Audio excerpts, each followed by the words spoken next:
نحمدہ ونصلی علی رسولہ الکریم اما بعد اعوذ باللہ من الشیطان الرجیم۔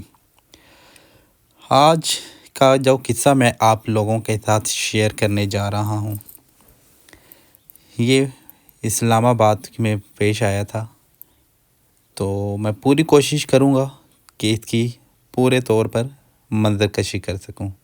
تو چلتے ہیں اپنے قصے کی طرف۔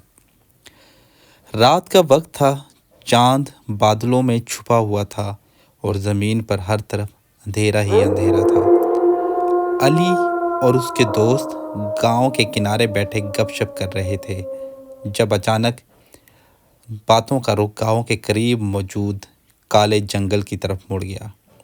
یہ جنگل ہمیشہ سے خوف اور دہشت کی علامت سمجھا جاتا تھا۔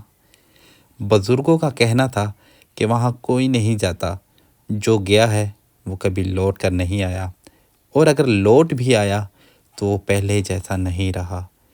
کچھ کہتے تھے کہ وہاں جنات کا بسیرا ہے، اور کچھ کا دعویٰ ہے کہ وہ جگہ ہے ہی آصف زدہ۔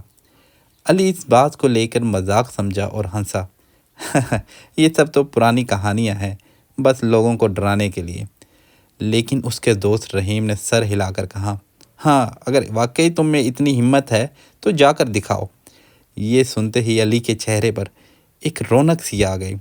وہ ہمیشہ سے خود کو بہادر سمجھتا تھا اور ثابت بھی کرنا چاہتا تھا، لیکن اس نے اس چیلنج کو قبول کر کے بہت بڑی غلطی کر لی، اور اگلی رات علی اور اس کے دو دوست عامر اور وقاص کالے جنگل کی طرف روانہ ہو گئے۔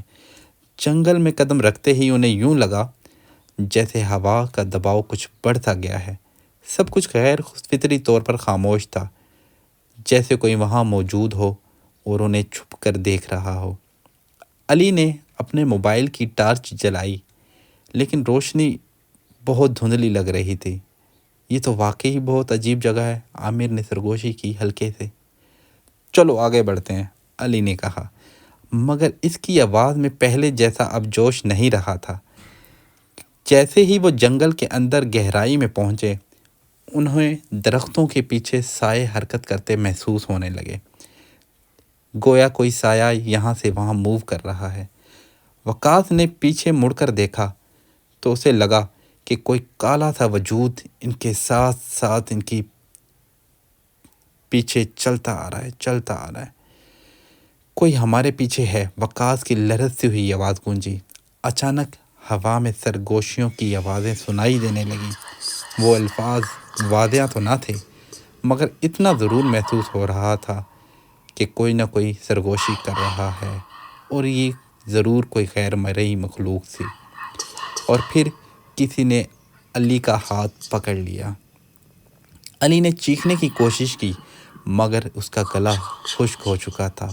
اس کے ہاتھ کو کسی نے برف جیسے سرد وجود نے جکڑ لیا ہوا تھا، جیسے کوئی نادیدہ قوت اسے روک رہی ہو اندر جانے سے۔ علی کیا ہوا؟ عامر اور وقاص گھبرا گئے تھے۔ علی نے ایک جھٹکے سے اپنا ہاتھ کھینچا اور فون کی ٹارچ بھی زمین پر گر گئی تھی۔ روشنی بجھ گئی تھی اور جنگل پہلے سے بھی زیادہ تاریک ہو گیا۔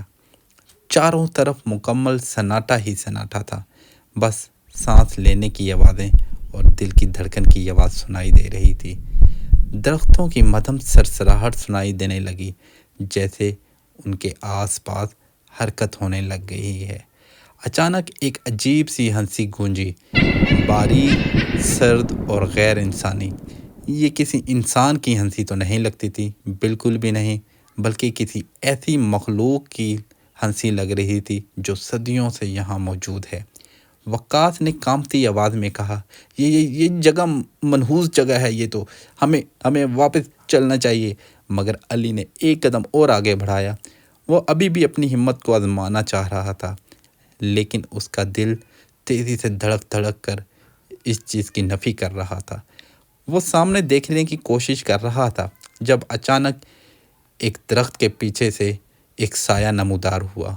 وہ ایک لمبا کالا سایہ تھا جس کا جسم انسانی معلوم ہوتا تھا، مگر اس کی آنکھیں گہرے سیاہ گڑھوں کی طرح کالی، تاریک اور بے جان تھی۔ تم یہاں نہیں آ سکتے، ایک بھاری سرگوشی فضا میں گونجی۔ یہ سن کر عامر کے پیروں تلے زمین نکل گئی۔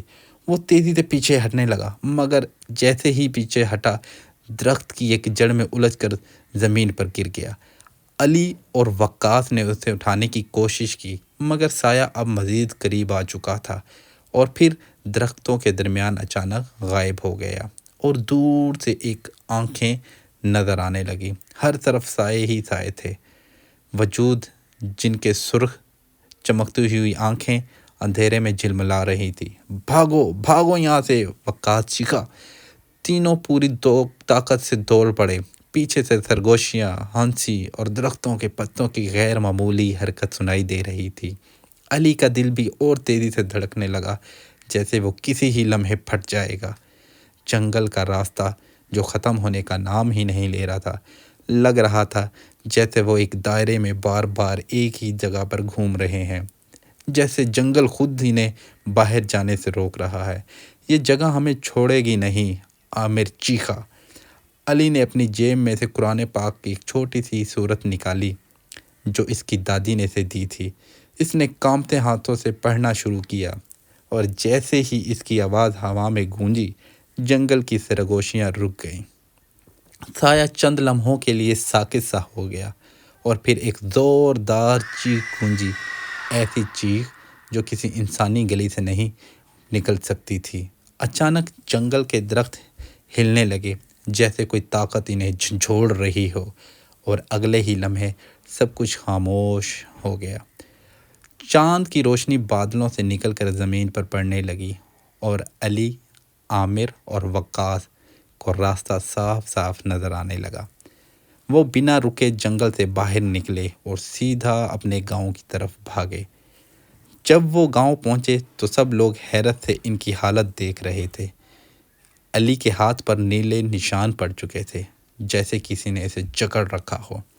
عامر کی قمیض پھٹ چکی تھی، اور وقاص کے چہرے پر تو ایسا خوف تھا جیسے وہ کوئی برا خواب دیکھ کر ابھی جاگا ہو۔ گاؤں کے بزرگوں نے انہیں پانی پلایا اور ان کے ارد گرد دعائیں پڑھنے لگے۔ ایک بوڑھے آدمی نے سرد لہجے میں کہا، ہم نے کہا تھا کہ وہاں دنیا کی کوئی طاقت نہیں جا سکتی، تو تم وہاں کیوں گئے؟ علی نے اپنے ہاتھ کے نیلے نشانوں کو دیکھا، اور ایک لمحے کے لیے ایسا لگا جیسے کوئی بھی ابھی بھی اس کے قریب کھڑا ہو، سانس لیتا ہو، انتظار کر رہا ہو۔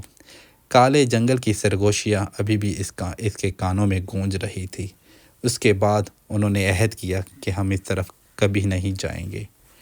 تو میرے دوستو، ہمیں بھی ان چیزوں سے دور رہنا چاہیے جہاں پر کسی طرح کی بھی کوئی ایکٹیویٹی ہو یا پیرانارمل ایکٹیویٹی ہو۔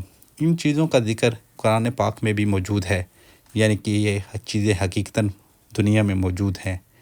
تو اللہ تعالیٰ ہمیں اور آپ کو ان چیزوں سے محفوظ رکھے اور نیک عمل کرنے کی توفیق عطا فرمائے۔ تو جو دوست ہمارے چینل پر نئے ہیں، چینل کو سبسکرائب کر دیں اور لائک کر دیں، اور دوسروں تک بھی شیئر کر دیں تاکہ مزید ویڈیوز آپ تک پہنچتی رہیں۔ تو ملیں گے نئی ویڈیو میں نئے ٹاپک کے ساتھ، تب تک کے لیے اللہ حافظ۔